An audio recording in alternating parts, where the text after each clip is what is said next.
তার এই যে মায়া কান্না, কুমিরের জল, চোখের জল, এটা শুধুমাত্র অযোগ্যদের। কেন? কারণ অযোগ্যরা তো কারি কারি টাকা দিয়েছে রে বাবা। ইডি আদালতে বলেছে 238 কোটি টাকা, তার মধ্যে 50 কোটি টাকা তৎকালীন শিক্ষামন্ত্রীর পার্থ চ্যাটার্জির বান্ধবীর খাটের তলার থেকে উদ্ধার হওয়া। তারপরে গতকাল বাক কমিটি, জাস্টিস গাঙ্গুলি নেতৃত্বে যে বাক কমিটি হয়েছিল, সেই বাক কমিটির একজন আইনজীবী ক্লেম করে বলেছেন টোটাল টাকাটা 3000 থেকে 4000 কোটি টাকা হবে। ভাবো তুমি।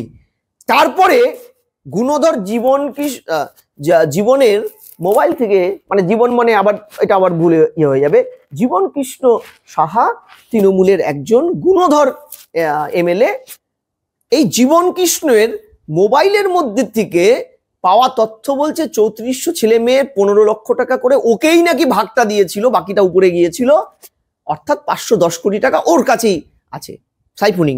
তাহলে তুমি যদি টেবিল করো এগুলোকে, তাহলে এই চিহ্নিত টেন্টেড, আবারও বলছি চিহ্নিত, অচিহ্নিতগুলো লুকিয়ে আছে।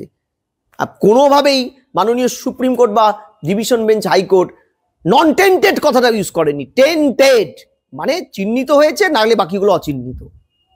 ভাবো এই সব মিলে যে টাকাটা তুলেছে, এই ছেলেপেলেগুলো চাকরি চলে গেছে, এরা তো কনজিউমার ফোরামে যেতে পারবে না। এরা যেটা করতে পারে, তৃণমূলের এলাকার নেতাদের ধরে পেটাতে পারে। দেখলে না, কান ধরে উঠবস করছে একজন সম্ভবত কাউন্সিলর তৃণমূলের, হ্যাঁ না তমলুকে, মানে বুঝতে পেরেছে এবার পিট্টিটা হবে। তৃণমূল নেত্রী ওটা জানে, তাই তড়িহড়ি এদের পাশে থাকার বার্তা বারবার দিচ্ছে, তোরা বাবা মুখ খুলিস না, তোদের ঠিক ব্যবস্থা করে দেবো, করতে পারুক না পারুক ব্যবস্থাটা করে দেবো, একটা লালিপপ ঝুলিয়ে রাখলেন।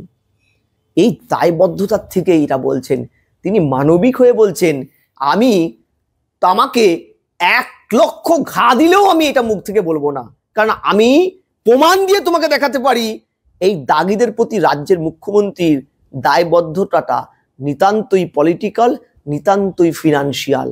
কারণ তার দল আর্থিকভাবে সমৃদ্ধ হয়েছে এদের টাকায়, এবং তার দ্বারা বড় বড় মাথারাও সমৃদ্ধ হয়েছে।